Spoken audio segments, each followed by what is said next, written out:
Bonjour, aujourd'hui j'aimerais vous parler des sources du christianisme, plus précisément les sources non chrétiennes qui ont parlé de Jésus. Pour ce faire, je vais exposer brièvement quels sont les auteurs gréco-latins, le romain, juifs, qui ont parlé du Christ pendant les 2 premiers siècles. Le premier auteur est Flavius Joseph, le plus connu.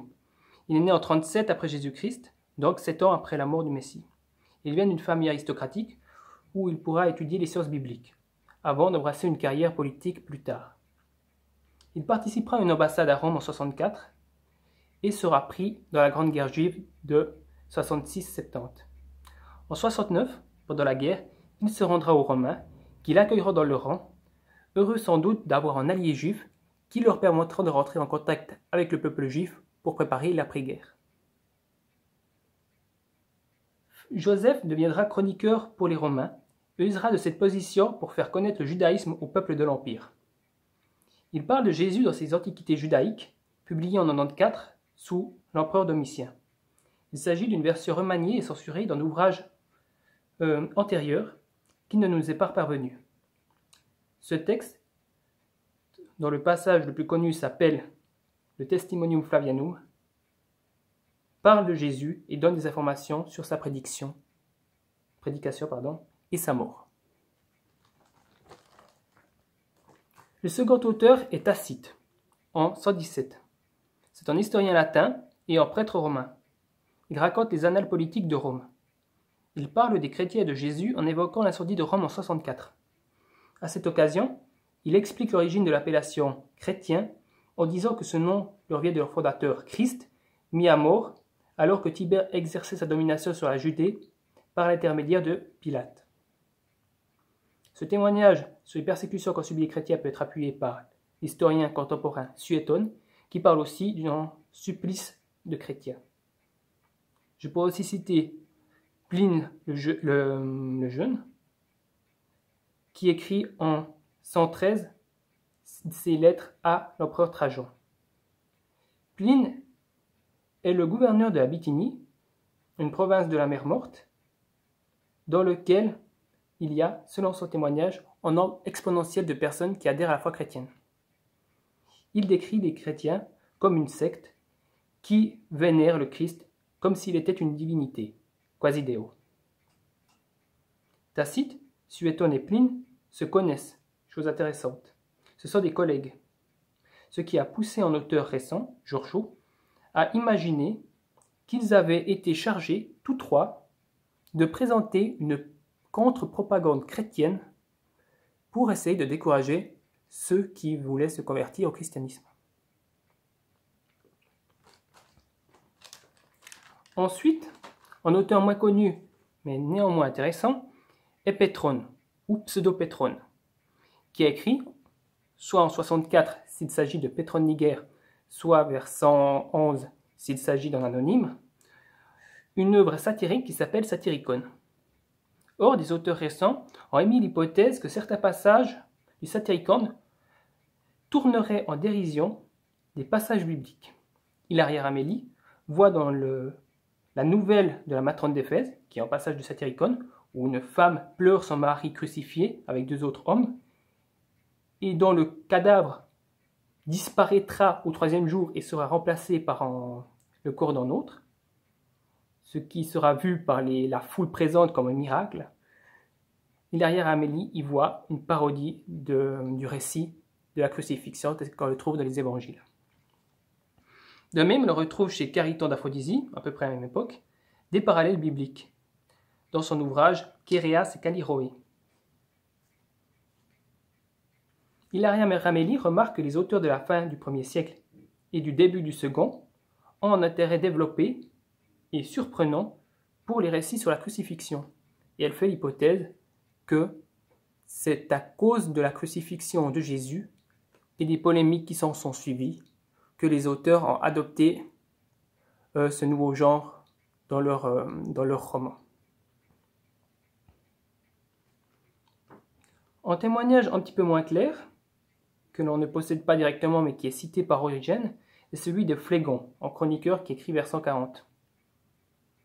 Phlégon aurait parlé de Pierre, qui aurait des connaissances d'événements futurs.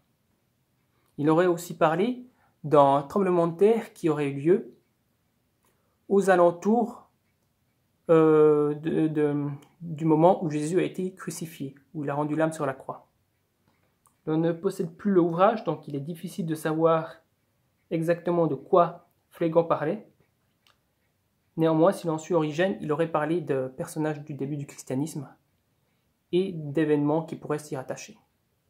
Par contre, dans ce même ouvrage d'Origène, un auteur chrétien qui a écrit vers 245,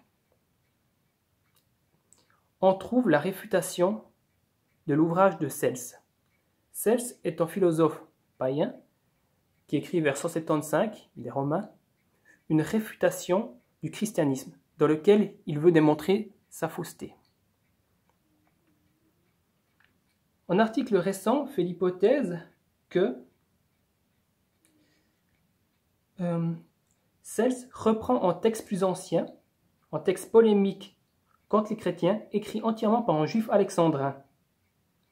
Jusqu'à présent, on pensait que Cels était l'auteur de l'entier de cet ouvrage qui s'appelle La réfutation du discours vrai, et que le juif auquel il prétend faire référence était une fiction littéraire créée par lui. Or, selon cet article, il s'agirait en fait d'un texte que Cels aurait repris entièrement, auquel il aurait juste ajouté quelques commentaires, et qui serait plus ancien, à savoir écrit vers 160. Ce texte, écrit par ce juif alexandrin anonyme, parle de la naissance miraculeuse de Jésus, sa naissance virginale, il parle des miracles, il parle de la vie de Jésus, dans le but de les nier avec des arguments logiques, mais sans forcément avoir une approche historique. À savoir, il ne se base pas sur des traditions pour réfuter cela, mais sur des arguments logiques. Ce qui est intéressant, c'est qu'à aucun moment, il ne réfute l'existence de Jésus-Christ. Passons à l'avant-dernier auteur, Lucien de Samostate, qui écrit en 178 sur la mort de Pérégrinus. Pérégrinus est un personnage que Lucien n'apprécie pas. Il s'agit d'un philosophe qui s'est converti au christianisme dans une communauté palestinienne et que Lucien décrit comme des personnes naïves qui suivent, selon ses termes, un sophiste crucifié. Lucien parle de plusieurs aspects de la communauté chrétienne, comme le fait qu'ils s'appellent frères, qu'ils sont prêts à partager leurs biens, qu'ils sont avenants, gentils, pour les tourner en dérision.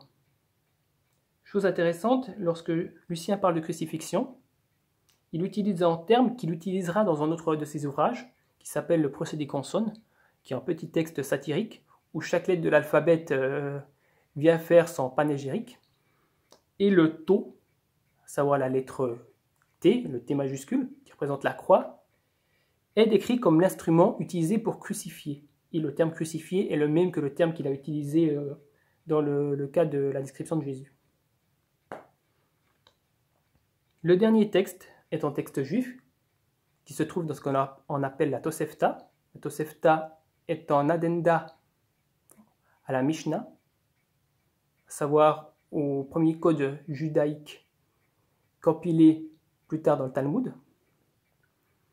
Et la Tosefta a été écrite vers 250. Dans la Tosefta Hulin, 2.22 et 2.24, on a deux récits qui parlent de Jésus. Dans le premier, il s'agit d'un récit sur Eliezer ben Hyrcanus, un juif qui a vécu vers 120 de notre ère, et qui s'est fait arrêter par l'autorité romaine, puis relâché, et il ne comprenait pas pourquoi il s'était fait arrêter. Et puis un de ses disciples, qui le voyait pleurer, s'est demandé « Mais est-ce que tu n'as pas été en contact avec des hérétiques, puisque tu as été accusé pour hérésie ?» Puis il se demande, puis il se dit « Ah, mais j'ai parlé avec un disciple de Jésus, Jacob de Kfar Sirnin, donc vers Séphoris en Galilée, et nous avons parlé de choses, et il a dit une remarque de son maître qui m'a semblé bonne. Puis il se dit que c'est peut-être à cause de cela qu'il a été arrêté par les représentants de l'Empire romain.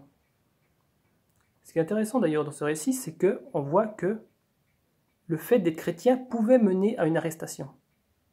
C'est quelque chose qui est attesté sous Trajan.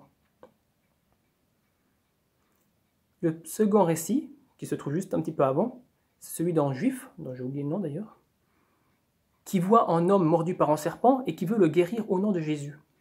Or, un autre rabbin, qui refuse catégoriquement, essaye de le décourager de faire ça. Alors le premier, qui veut guérir au nom de Jésus, essaye de trouver des arguments, lui dit « Je vais te trouver des arguments qui me permettent de le guérir, et je vais te prouver que j'ai le droit de le faire. » Et puis entre-temps, la personne sera morte.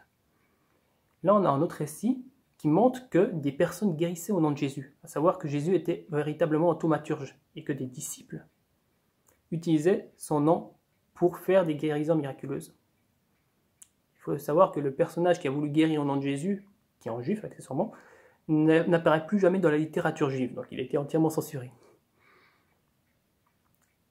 Mais là on voit quand même que dans la littérature juive aussi, peut-être un petit peu plus postérieure, il y a quand même l'acceptation que Jésus était un thaumaturge, à savoir qu'il faisait des miracles, et aussi l'attestation de sa réalité historique, puisqu'un disciple parlait avec Eliezer ben Hyrcanus. Je vais conclure la vidéo en vous parlant rapidement de Apollonios de Tyane, qui est un personnage qui a fait des miracles. Il a prêché entre 60 et 90, entre 60 et 100 plutôt. Il a traversé l'Europe, il a été jusqu'au bout du monde, il a ressuscité des gens, il a chassé des démons, il a parlé avec l'empereur. Et ce personnage, Apollonios de Tyane, est souvent repris par les personnes qui réfutent l'existence historique de Jésus pour dire, voilà, nous avons un personnage historique, Apollonios, qui a fait les mêmes choses que Jésus. Et donc, Jésus a été inspiré d'Apollonios. Cela est intéressant, puisque si l'on compare les sources qui parlent de l'existence de Jésus avec les sources qui parlent de l'existence d'Apollonios de Tyane, on se rend compte, de 1, que ces sources sont nettement plus tardives, et surtout qu'elles sont nettement plus éparpillées. Il y a quasiment personne qui a parlé d'Apollonios de Tyane. Si on reprend les sources, la première personne qui aurait parlé d'Apollonios de Tyane, ce serait Apulée, qui écrit vers 125 ses Métamorphoses. Ce qui est intéressant avec Apulée, c'est qu'on a juste une phrase qui nous parle d'un Apollonios connu pour faire des miracles. Donc on ne sait même pas s'il parle du même, ou s'il parle d'un autre Apollonios, puisque le nom était assez commun. Et aussi, plus tard, on aura le témoignage de Lucien de Samosate qui parlera d'un disciple d'Apollonios de Tyane. Donc, Apollonios de Tyane, qui a parlé de Jésus, Lucien de Samosate qui a parlé de Jésus, parle aussi d'Apollonios de Tyane. Mais tous les autres auteurs que je viens de citer, aucun n'a parlé d'Apollonios de Tyane. Les sources vraiment les plus crédibles sur Apollonios de Tyane, c'est Dion Cassius, au début du IIIe siècle. Et la vie de Philostrate, vers 217, qui décrit vraiment toute sa vie en détail, et qui est, selon l'avis de tous les spécialistes, de la propagande, parce qu'il prétend s'appuyer sur des sources qui en fait n'existent pas. C'est quand même intéressant, je pense, de remarquer que lorsqu'il s'agit de personnages dont l'existence est mal attestée, comme Apollonios de Tyane, ça ne pose aucun problème qu'il y ait des sources à ce point éparses, aussi pas très fiables, alors que lorsque on a un personnage comme Jésus, qui est bien attesté au niveau des sources non chrétiennes, et qui est aussi très bien attesté au niveau des sources chrétiennes, parce que aucun des auteurs chrétiens qui parlent de Jésus n'ont parlé d'Apollonios de Tyane, accessoirement, eh bien, son existence à Jésus est remise en cause. La vie d'Apollonios de Tyane est postérieure au témoignage non chrétien, au témoignage chrétien et aux plus anciennes copies de l'Évangile. Et pourtant, il y a des personnes qui, sans voir de problème, ont affirmé que la vie d'Apollonios de Tyane avait servi de base à la création de Jésus. Ce qui, accessoirement, n'est absolument pas crédible, quoi. Voilà. Je viens de finir ce que je voulais partager avec vous. J'espère que vous avez aimé. Si vous voulez soutenir, mettez un petit pouce bleu. Et à la prochaine.